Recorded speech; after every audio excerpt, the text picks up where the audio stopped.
Jason, do you think that the Latinos were interested in integrating with whites when they came here? No, but then again, they never had to. And that's the point that we as black people do not get and do not understand. We do not understand Latino culture. I've spoken on this for years, since my first broadcast.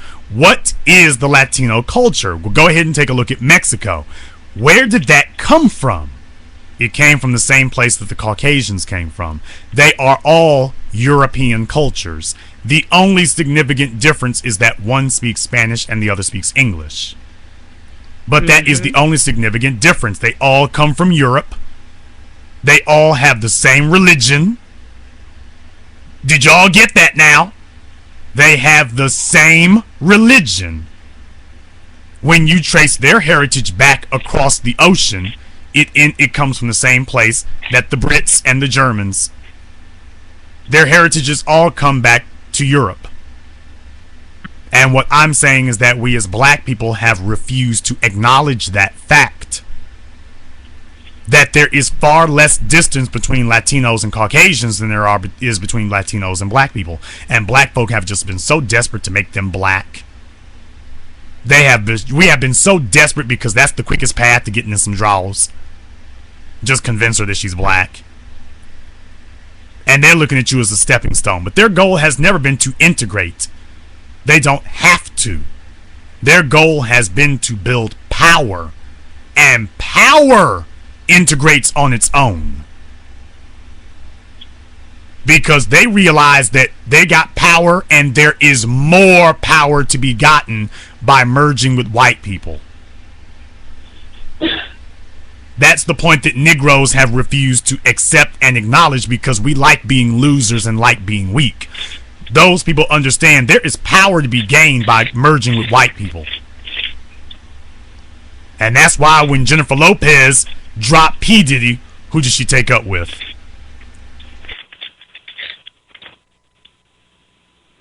Yeah, you're right. Okay, follow the line. She dropped Negroes and went straight where? And then ultimately ended up where? You're starting to connect the dots now. Yeah, I'm connecting the dots. And she is not atypical. You see this kind of thing every single day. Look at Ava Longoria. Oh, I'm sorry. I wasn't supposed to remind you all of that, was I? I wasn't supposed to remind you of that. I was supposed to let y'all forget about that. I'm sorry. I'm sorry. I didn't let you forget. I was supposed to let you forget. Oh well.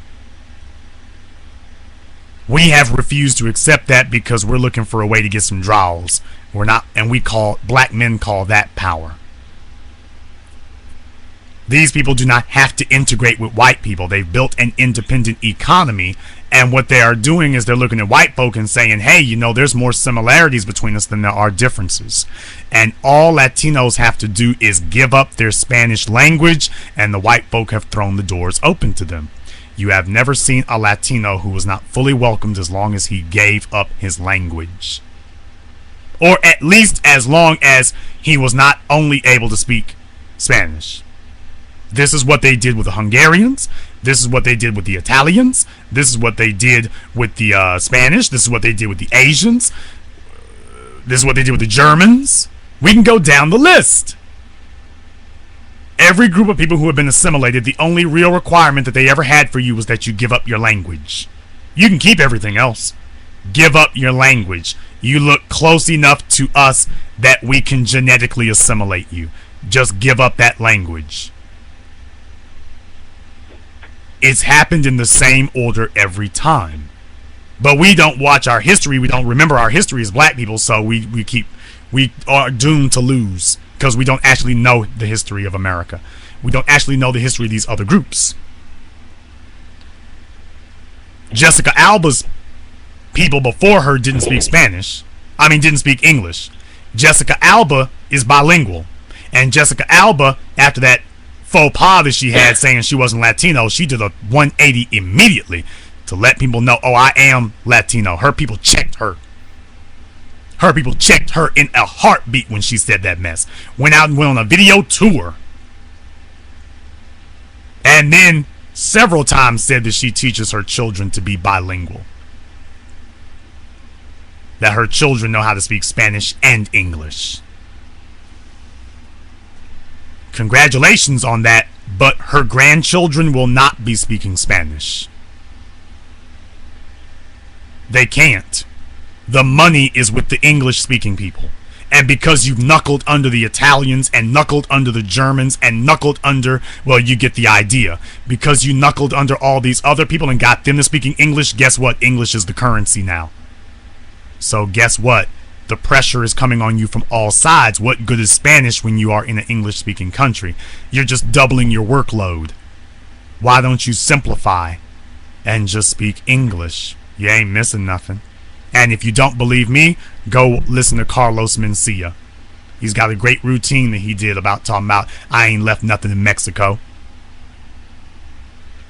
Oh yeah, y'all forgot about that. Y'all forgot. Oh, I'm sorry. I'm not supposed to be dropping facts like this. I'm sorry, Paula, because this is what makes Negroes realize how stupid they were to talk about black and brown coalitions because they never connected the dots before. Okay, sorry. I wasn't supposed to sit up here and expose people's stupidity and intellectual laziness. I wasn't supposed to tell them that. Carlos Mencia has a routine that's damn near a decade old now where he said that. Sounding like some Negroes, you know? I ain't left nothing in Africa. He said it. He said the only thing good about Mexico is, he said, you want to know how? He said, I know exactly what's going on in Mexico. That's why we left.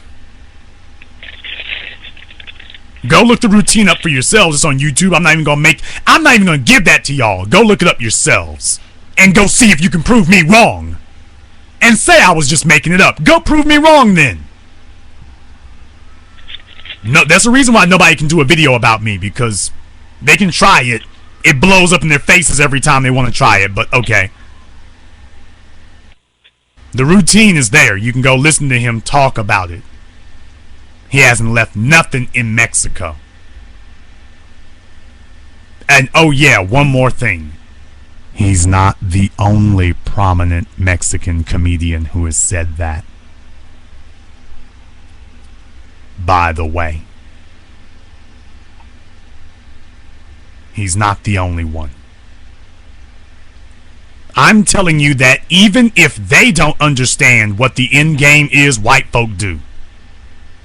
But here's the real thing. The real thing is black people should be asking themselves, but what are the ramifications of this for us? What you ultimately end up with is white supremacy and people who are white supremacist sympathetic. That's what you end up with. George Zimmerman was not a white man, but he was a white supremacist. Clarence Thomas is not a white man, but he is a white supremacist.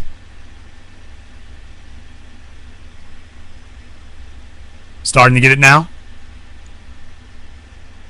Yeah, it makes sense. They just want these people on the same page. Because as soon as you assimilate into white folks' culture, guess what? They start buying your Latino businesses.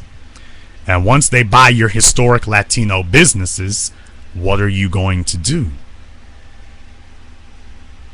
You're going to keep shopping there and buying there.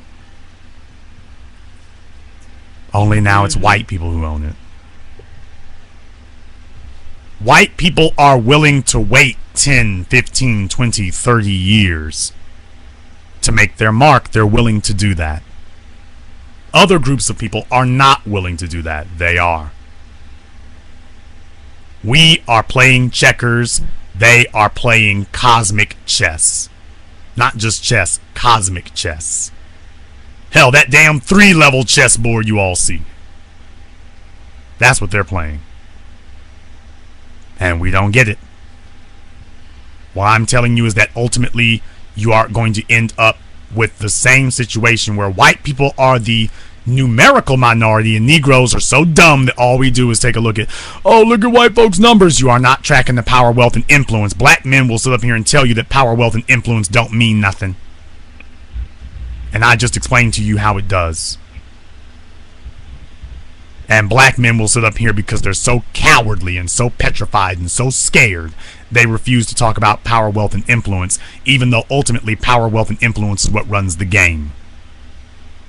And these other people are going to bow to their power, wealth, and influence. That's the way it always happens. Why? Because these other people want more, and the only way to get it is to bow. The black males in the NBA are bowing and walking away with no power, no wealth, and no influence.